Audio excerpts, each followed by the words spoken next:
신약 성경 177면에 있는 요한복음 17장 17절에서 19절 말씀입니다. 말씀을 모두 찾으셨으면 저와 성도님들이 교독하신 후에 마지막 절은 함께 읽겠습니다. 그들을 진리로 거룩하게 하옵소서. 아버지의 말씀은 진리니이다. 아버지께서 나를 세상에 보내신 것 같이 나도 그들을 세상에 보내었고. 함께 읽겠습니다. 또 그들을 위하여 내가 나를 거룩하게 하오니 이는 그들도 진리로 거룩함을 얻게 하려 함이니이다. 아멘. 네, 오늘 함께 읽은 말씀을 가지고 진리와 거룩이라는 제목으로 말씀을 나누겠습니다. 성경에는 우리 믿는 자들을 부르는 여러 가지 이름들이 나타나고 있습니다. 신자, 또 하나님의 자녀, 그리스도의 제자, 그리스도인 등등 너무나도 귀한 여러 가지 이름들이 있습니다. 그 여러 이름들 중에서 오늘 말씀을 준비하면서 계속 마음에 남는 한 가지 이름이 있었습니다. 바로 성도입니다. 성도. 우리는 성도라는 이름으로 불리는 자들입니다. 이 이름의 의미가 무엇입니까? 한자로 거룩할 성, 무리도 자를 써서 거룩한 무리라는 뜻입니다.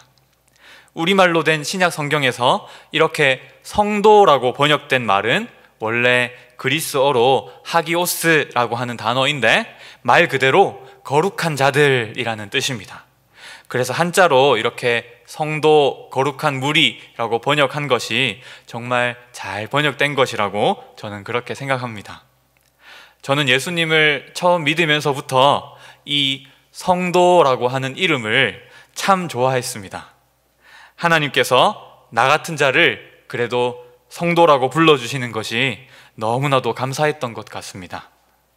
이처럼 성도라는 이름은 우리에게 값없이 은혜로 주어진 선물과도 같은 이름입니다. 아무런 자격이 없는 우리에게 과분한 은혜를 주셔서 이 귀한 이름을 우리에게 주신 것입니다. 그러나 또 한편 이 이름은 하나님의 선물인 동시에 우리의 과업이기도 합니다. 우리의 의무인 것이죠. 우리에게 거저 주어진 이 이름을 따라서 우리는 그 이름에 합당하게 살아가야 할 의무가 있습니다. 우리는 성도로 부르심을 받았기 때문에 성도답게 살아야 하는 것입니다. 거룩한 무리답게 살아가야 하는 것입니다. 그래서 오늘 말씀을 들으실 때 이처럼 우리에게 주어진 이 성도라고 하는 영광스러운 이름의 의미가 무엇인지, 또 우리가 살아가야 할 성도의 삶이 어떤 것인지 깨닫고 그 복된 삶을 살아가게 되는 은혜가 있으시기를 축복합니다. 아멘. 오늘 본문에 보시면 예수님께서 제자들을 위해 기도하시는 내용이 무엇입니까? 바로 거룩입니다. 거룩. 제자들을 거룩하게 해달라는 것이 오늘 예수님의 기도입니다. 그래서 우리가 이 예수님의 기도를 잘 깨닫기 위해서는 거룩이 무엇인지 잘 알아야 합니다. 이 거룩이 가지고 있는 기본적인 의미는 바로 구별입니다. 구별. 무엇으로부터 구별되는 것, 그것이 거룩이 가지고 있는 기본적인 의미입니다. 성경이 하나님은 거룩하신 분이다 이렇게 할 때 하나님은 전적으로, 절대적으로, 엄격하게 우리 모든 피조물과 구별되시는 분이라고 하는 것입니다. 하나님께서는 우리 모든 피조물과 완전히 구별되시고 완전히 다른 분이십니다. 그래서 성경은 하나님이 거룩하신 분이라고 계속 말하고 있는 것입니다. 우리는 유한한 존재이지만 하나님께서는 무한한 존재이십니다. 우리 피조물은 다 창조된 존재이지만 하나님은 유일하게 창조되지 않으신 분이십니다. 우리 피조물은 다 의존적인 존재일 수밖에 없지만 하나님께서는 스스로 계시는, 자존하시는 그런 분이십니다. 하나님께서는 우리 피조물과 구별되시되 조금 구별되지 않으시고 무한히 구별되십니다. 그래서 성경은 하나님이 거룩하신 분이라고 계속해서 말하고 있는 것입니다. 그런데 이 거룩하다는 말은 하나님께만 쓰이지 않습니다. 이 땅의 온갖 피조물에게도 이 거룩하다는 말이 계속 사용되고 있는 것을 우리가 성경에서 볼 수 있습니다. 특히 구약 성경은 그런 수많은 사례들을 우리에게 보여주고 있습니다. 거룩한 땅, 거룩한 관유, 거룩한 옷, 또 거룩한 집, 거룩한 성소, 거룩한 물, 거룩한 향로, 거룩한 성, 거룩한 백성, 거룩한 민족 등등 여러 가지 이런 사물과 장소와 사람에게 거룩하다 하는 말이 계속 쓰이고 있는 것입니다. 이 모든 것들이 거룩한 것으로 불릴 수 있는 이유가 무엇입니까?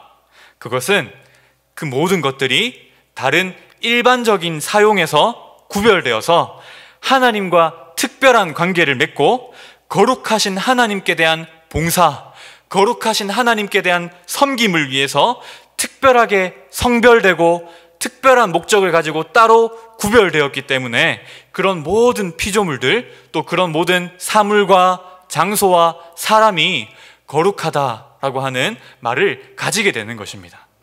거룩하신 하나님께서 그 모든 것들을 거룩하게 하시고 구별하여 따로 세우시는 것입니다. 그래서 거룩한 땅은 특별히 하나님을 위한 땅입니다. 그래서 다른 모든 땅과 구별됩니다. 거룩한 옷은 어떻습니까? 다른 모든 옷들과 구별됩니다. 그것은 특별하게 거룩하신 하나님을 섬기는데 사용될 것이기 때문입니다. 우리가 어떤 자리를 마련할 때 다 똑같은 자리이지만 특별히 귀한 분을 모시는 자리는 귀빈석으로 따로 마련해 두지 않습니까? 마치 이것과 비슷하다고 할 수 있습니다. 거룩한 사물과 거룩한 장소와 거룩한 사람은 다른 모든 평범하고 일반적인 사용과 그런 일반적인 목적과 구별되어서 오직 하나님만을 위해 성별되고 하나님께 바쳐지는 것입니다. 그것은 거룩하신 하나님께 가장 잘 어울리는 방식으로, 가장 고귀한 방식으로 그렇게 사용되어야만 하는 것입니다. 구약 성경에서 이스라엘은 그렇게 거룩한 민족, 거룩한 백성, 거룩한 나라로 불리고 있습니다. 이 또한 이스라엘은 모든 이방 나라 중에서 여호와 하나님께 택함을 받아서 하나님과 특별한 관계를 맺고 하나님과 특별한 언약을 맺었으며 특별한 목적을 위해 따로 성별된 자들이기 때문에 거룩한 백성이라고 불리는 것입니다. 출애굽기 19장 5절에서 6절 말씀은 이러한 이스라엘의 거룩한 정체성을 잘 보여주고 있습니다. 다 함께 출애굽기 19장 5절에서 6절 말씀을 읽어보겠습니다. 시작. 세계가 다 내게 속하였나니 너희가 내 말을 잘 듣고 내 언약을 지키면 너희는 모든 민족 중에서 내 소유가 되겠고 너희가 내게 대하여 제사장 나라가 되며 거룩한 백성이 되리라. 너는 이 말을 이스라엘 자손에게 전할지니라. 아멘. 이처럼 온 세계와 모든 민족은 여호와 하나님께 속했습니다. 그러나 이스라엘은 모든 민족 중에서 특별한 하나님의 소유입니다. 특별한 하나님의 보배와 같습니다. 거룩하게 구별되어서 하나님을 위한 백성이 되는 것입니다. 이처럼 거룩의 의미를 생각할 때 오늘 예수님의 기도를 잘 이해할 수 있습니다. 예수님께서는 제자들이 거룩하게 되기를 원하십니다. 그리고 그렇게 기도하십니다. 제자들이 하나님을 위해 성별되기를 원하시는 것입니다. 거룩하신 하나님을 닮아서 가장 고귀한 삶으로 제자들의 삶이 드려지기를 원하고 계신 것입니다. 왜 그렇습니까? 제자들은 세상에 속한 자들이 아니기 때문입니다. 그들은 특별히 그리스도께 속한 자들이고 그들은 그리스도 안에서 하나님과 특별한 관계를 맺고 하나님과의 특별한 언약 관계 안에 있기 때문에 그들은 예수 그리스도께 속한 자들이고 세상에 속하지 않은 자들이기 때문에 그들은 거룩하게 성별되었고 또 거룩한 자로 살아가야 하는 것입니다. 그들은 예수 그리스도 안에서 하나님을 아버지라 부르는 자들입니다. 세상 그 누구도 예수 그리스도 안에 있지 않은 그 누구도 하나님을 아버지라 부를 수 없습니다. 하지만 제자들은 다른 모든 사람들과 달리, 다른 모든 세상과 달리 그리스도 안에서 하나님을 아버지라고 부르는 거룩하고 구별된 그런 백성들인 것입니다. 그래서 제자들은 그리스도께 속하지 않은 다른 모든 사람들과 다르게 분명하고 특별하게 그리고 고귀하게 구별되어야 하는 것입니다. 그런데 오늘 본문 19절에 보시면 제자들이 거룩하게 되기에 앞서서 그 이전에 먼저 거룩하게 되신 분이 있음을 알게 됩니다. 19절 말씀을 한 번 더 다 같이 읽어보겠습니다. 시작. 또 그들을 위하여 내가 나를 거룩하게 하오니 이는 그들도 진리로 거룩함을 얻게 하려 함이니이다. 아멘. 이 구절은 우리에게 너무도 큰 은혜를 주는 말씀입니다. 예수님께서는 자신을 거룩하게 하셨습니다. 이것이 무슨 말입니까? 이것은 예수님께서 어떤 죄를 가지고 있었기 때문에 자신을 죄로부터 깨끗하게 했다는 그런 말이 아닙니다. 앞에서 함께 살펴본 거룩의 의미처럼 예수님께서는 오직 아버지 하나님만 섬기기 위해서 자기 자신을 성별하신 것입니다. 하나님의 특별한 목적을 위해서 자기 자신을 아낌없이 드리신 것입니다. 하나님께서는 자신의 선지자나 하나님의 종을 보내실 때 그를 거룩하게 성별하십니다. 예레미야 1장 5절 말씀에는 이것이 잘 나타나 있는데요. 다 함께 예레미야 1장 5절 말씀을 읽어보겠습니다. 시작. 내가 너를 모태에 짓기 전에 너를 알았고 내가 배에서 나오기 전에 너를 성별하였고 너를 여러 나라의 선지자로 세웠노라 하시기로. 아멘. 하나님께서는 예레미야가 모태에 있을 때부터 예레미야를 성별하셨다고 합니다. 그를 거룩한 선지자로 하나님을 섬기는 특별한 목적을 위해 따로 세우신 것입니다. 바로 예수님께서도 이렇게 성별되신 것입니다. 예수님께서는 아버지께 받은 특별한 사명을 위해 자신을 거룩하게 하셨습니다. 그렇게 예수님께서는 하나님 아버지의 뜻을 행하기 위해 사람이 되셔서 이 땅에 오신 것입니다. 그리고 예수님께서는 이 땅에 사람으로 오셔서 어떤 삶을 사셨습니까? 예수님은 자신의 모든 삶을 가장 향기로운 제물로 아버지께 온전히 바치셨습니다. 이 땅에 오신 예수님은 자신의 모든 삶을 가장 거룩하고 고귀한 하나님의 목적을 따라 그렇게 드리셨습니다. 그 어떤 사람도 예수님보다 거룩한 삶을 살았던 사람은 없습니다. 예수님은 모든 인류 가운데 전후무후한 그런 가장 거룩한 삶을 살았던 참 유일한 사람이셨던 것입니다. 예수님께서는 자신의 삶의 작은 한 톨조차 잘못 낭비되거나 오용되지 않도록 그렇게 살아가셨습니다. 예수님께서는 잠시도 하나님의 거룩한 목적에서 벗어나지 않으셨습니다. 이스라엘 백성은 거룩한 백성으로 부름을 받았지만 결국 그들의 거룩을 지키지 못했습니다. 여호와 하나님 앞에서 그들의 거룩한 정체성과 거룩한 사명을 저버리고 다른 이방 나라들과 같이 되어버리곤 했습니다. 그러나 예수님께서는 절대 그렇지 않으셨습니다. 참 사람으로 오신 예수님께서는 모든 인류를 통틀어 보았을 때 가장 온전하게 흠 하나 없이 가장 거룩한 삶을 사신 유일한 분이신 것입니다. 예수님께서는 자신을 온전히 거룩하게 하셨고 자신의 삶을 온전히 거룩하게 드리신 것입니다. 제가 이렇게 예수님의 거룩을 강조하는 이유가 있습니다.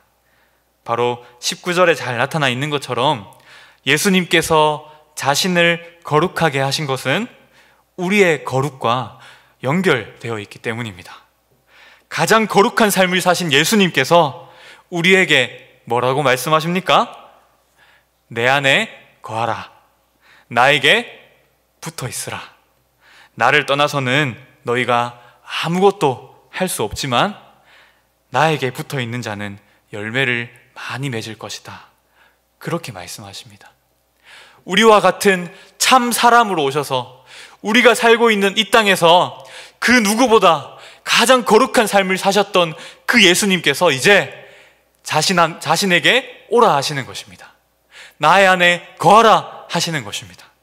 그래서 우리는 그리스도와 연합한 자들입니다. 그리스도께 접붙임 받은 자들입니다. 우리는 그리스도 안에 거하는 자들입니다. 그 안에서 예수님께서는 놀랍게도 자신의 거룩한 생명을 우리에게 넘치도록 주시는 것입니다. 우리는 거룩하게 될 수도 없고 거룩한 삶을 살 수도 없지만 우리의 삶을 거룩하게 성별해서 하나님의 특별한 목적에 맞추어서 그렇게 살아갈 수 있는 능력이 우리에게는 전혀 없지만, 우리와 똑같은 인간으로 오신 그 예수님께서는 가장 거룩한 삶을 사셨을 뿐만 아니라 이제 우리의 머리가 되시고 우리의 맏아들이 되어주시는 것입니다.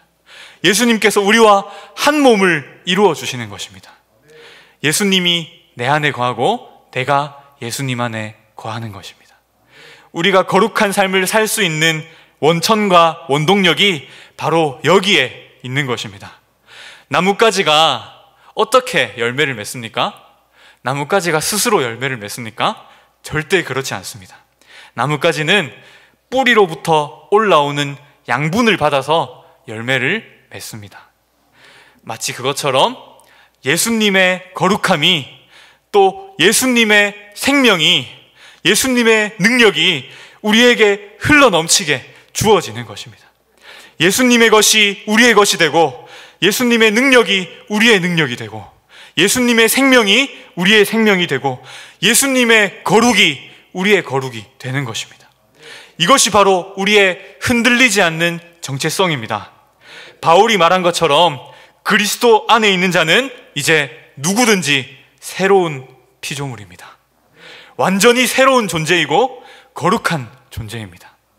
그렇기 때문에 우리는 그리스도 안에서 거룩한 무리, 그리스도 안에서 성도라고 불리는 자들이 된 것입니다. 바울은 고린도전서 1장 2절에서 이것을 분명하게 말하고 있습니다. 다 함께 이 말씀을 한번 읽어보기 원할 텐데요. 네, 제가 말씀을 읽어드리겠습니다. 고린도에 있는 하나님의 교회 곧 그리스도 예수 안에서 거룩하여지고 성도라 부르심을 받은 자들과 또 각처에서 우리의 주 곧 그들과 우리의 주 되신 예수 그리스도의 이름을 부르는 모든 자들에게. 아멘. 우리는 이 말씀처럼 그리스도 예수 안에서 거룩하여지고 성도라 부르심을 받은 자들입니다. 우리는 그리스도 안에서 모두 성도입니다. 그리스도 안에서 모두 거룩한 자들입니다. 왜 그렇습니까? 그리스도께서 우리를 거룩하게 하시기 때문입니다. 그리스도께서는 우리를 모든 죄의 속박에서 해방시키시고, 이전에는 우리가 죄의 종노릇하고 세상의 종노릇하는 죄의 노예로 살 수밖에 없었지만, 이제는 우리를 모든 죄의 지배로부터 자유롭게 하셨습니다. 그저 소극적인 측면에서 죄로부터의 해방을 주실 뿐만 아니라 적극적으로 우리가 거룩한 사람으로 살아갈 수 있도록 모든 힘과 능력을 우리에게 주시는 것입니다. 더 이상 죄가 우리를 주장하지 못합니다. 이제는 은혜가 우리를 주장하고 예수님의 생명이 우리를 주장하는 것입니다. 우리의 마음에는 언제나 성령께서 함께 계십니다. 우리는 누가 뭐래도 예수님의 생명으로 살아가는 자들이 된 것입니다. 우리는 누가 뭐라고 해도 변함없는 하나님의 성도인 것입니다. 그래서 우리가 무작정 거룩한 삶을 살겠다고 뛰어들기 전에 우리의 정체성이 무엇인지 분명하게 기억해야 합니다. 다시 한번 우리의 정체성을 말씀드리기 원합니다. 우리는 그리스도 안에서 거룩한 자들입니다. 성도입니다. 포도나무이신 예수님께 젖붙임을 받은 자들입니다. 우리가 때로는 넘어지고 흔들리고 하나님께 구별된 삶을 잘 살지 못할 때도 있습니다. 우리가 죄의 지배에서는 벗어났지만 아직 죄의 영향이 우리에게 여전히 남아있기 때문에 우리는 때때로 자주 비루하고 공고한 삶을 살지 않는 것이 아닙니다. 그러나 그럴 때조차 우리는 다시 우리가 누구인지 기억해야 합니다. 우리의 이름이 무엇인지 다시 기억해야 합니다. 그럼에도 불구하고 하나님께서 우리 같은 자들을 뭐라고 불러주시는지 그 음성에 다시 귀를 기울여야 합니다. 하나님께서는 우리를 언제나 그리스도 안에서 성도로 불러주십니다. 그래서 그 음성을 다시 들을 때 우리는 넘어지더라도 아주 절망하지 않고 아주 낙심하지 않게 됩니다. 넘어졌어도 다시 옷을 툴툴 털면서 아, 그렇지, 나는 성도였지, 하나님께서 언제나 나를 그리스도 안에서 성도로 불러주시지 하면서 우리의 정체성에 맞게, 우리의 부르심에 맞게 예수님 주시는 힘으로 다시 거룩한 삶을 살아가면 되는 것입니다. 성도다운 삶을 또다시 살아가는 것입니다. 몇 번이고 넘어져도 괜찮습니다. 몇 번이고 실패해도 괜찮습니다. 하지만 멈추지 않아야 합니다. 우리는 느린 걸음으로 가더라도 이 성도로서의 길을 끝까지 묵묵하게 걸어가는 자들이기 때문입니다. 우리는 이렇게 세상 속으로 보냄을 받았습니다. 아버지께서 예수님을 거룩하게 하시고 성별하셔서 이 세상으로 보내신 것처럼 우리도 거룩하게 구별된 자로서 세상으로 보냄을 받았습니다. 세상 속에서 우리는 예수님의 거룩한 생명을 드러내며 살아가야 하는 것입니다. 예수님이 맺게 해주시는 거룩한 열매를 맺으면서 살아가야 하는 것입니다. 마치 예수님께서 이 땅에서 사셨던 것처럼 우리도 예수님처럼 그렇게 살아가야 하는 것입니다. 삐뚤빼뚤하고 느릿느릿하고 엉거주춤 하더라도 한 걸음 두 걸음씩 예수님께서 주시는 새 생명으로, 부활 생명으로 살아가는 자들이 바로 우리 성도들인 것입니다. 그렇게 우리는 우리의 부르심에 합당한 생활을 해야 합니다. 거룩한 무리로 성도로 부르심을 받은 그 부르심에 합당하게 살아가야 합니다. 하나님께서는 우리를 단지 부르시기만 하는 것이 아니라 그 부르심에 합당하게 살아갈 수 있는 힘도 주십니다. 예수님께서는 우리에게 결코 마르지 않는 샘물이 되어주십니다. 우리가 고갈되고 지치고 때론 주저앉을 때 우리는 영원히 흘러넘치는 샘에서 다시 물을 길어와야 하는 것입니다. 우리가 그 샘물에서 물을 깃는 방법이 무엇입니까? 바로 진리, 곧 아버지의 말씀입니다.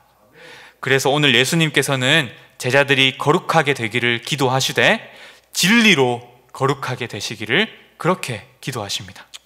이 말씀은 예수님께서 전해주신 생명의 말씀입니다. 예수님이 누구신지, 또 하나님 아버지가 어떤 분인지 우리에게 알려주는 그런 진리의 말씀, 그런 영생의 말씀입니다. 성도된 우리가 거룩하게 살아갈 수 있게 해주는 유일한 수단이 바로 이 말씀입니다. 말씀으로 우리는 거룩해지고 이 말씀이 우리를 새롭게 합니다. 우리의 육체적인 생명이 먹을 것을 필요로 하는 것처럼 예수님께서 주신 우리의 이 영적인 이 새로운 생명도 계속해서 성장하고 자라나야 하는데 오직 말씀의 공급으로만 성장할 수 있는 것입니다. 영적인 생명은 절대 말씀과 상관없이 자랄 수 없습니다. 먹을 것을 거부하는 사람이 굶주리게 되는 것처럼 그리스도의 말씀을 거부하는 사람은 영적인 고갈과 무력함으로 빠져들 수밖에 없습니다. 반드시 기억하십시오. 우리는 오직 말씀으로 거룩하여집니다. 예수님께서 우리에게 주신 생명은 말씀의 양식을 먹고 자라나고 더욱더 성장하는 것입니다. 그래서 사도 바울도 에베소서 5장 26절에서 분명하게 이렇게 말했습니다. 다 함께 에베소서 5장 26절 말씀을 읽어보겠습니다. 시작. 이는 곧 물로 씻어 말씀으로 깨끗하게 하사 거룩하게 하시고. 아멘. 말씀으로 우리를 깨끗하게 하시고 거룩하게 하십니다. 이어서 디모데후서 3장 16절에서 17절 말씀도 함께 읽어보겠습니다. 시작. 모든 성경은 하나님의 감동으로 된 것으로 교훈과 책망과 바르게 함과 의로 교육하기에 유익하니 이는 하나님의 사람으로 온전하게 하며 모든 선한 일을 행할 능력을 갖추게 하려 함이라. 아멘. 하나님의 말씀은 교훈과 책망과 바르게 함과 의로 교육하기에 유익합니다. 그리고 하나님의 사람으로 온전하게 합니다. 또 모든 선한 일을 행할 능력을 갖추게 합니다. 이처럼 진리의 말씀은 반드시 능력이 있습니다. 하나님의 말씀은 결코 헛된 소리도 아니고 죽은 문자도 아니고 의미 없는 문구도 아닙니다. 하나님의 말씀은 항상 능력이 있습니다. 하나님의 말씀은 항상 살아있으며 활력이 있어서 좌우의 날선 그 어떤 검보다 예리하여 혼과 영 그리고 관절과 골수를 쪼개기까지 하며 우리 마음과 생각과 뜻을 판단하는 것이 바로 하나님의 말씀입니다. 하나님의 말씀은 강팍하게 굳어진 죄인의 마음을 깨부시는 망치와 같습니다. 굶주린 자에게 주어지는 풍성한 음식과 같습니다. 병들고 상처난 마음을 치료하고 회복하는 최고의 약과 같습니다.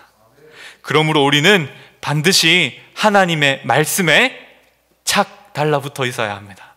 이 능력의 말씀, 생명의 말씀에 우리 자신을 꽉 붙들어 매야 하는 것입니다. 왜냐하면 이 말씀이 우리를 그리스도께로 인도하기 때문입니다. 이 말씀은 생명의 원천이신 그리스도를 증거하는 말씀입니다.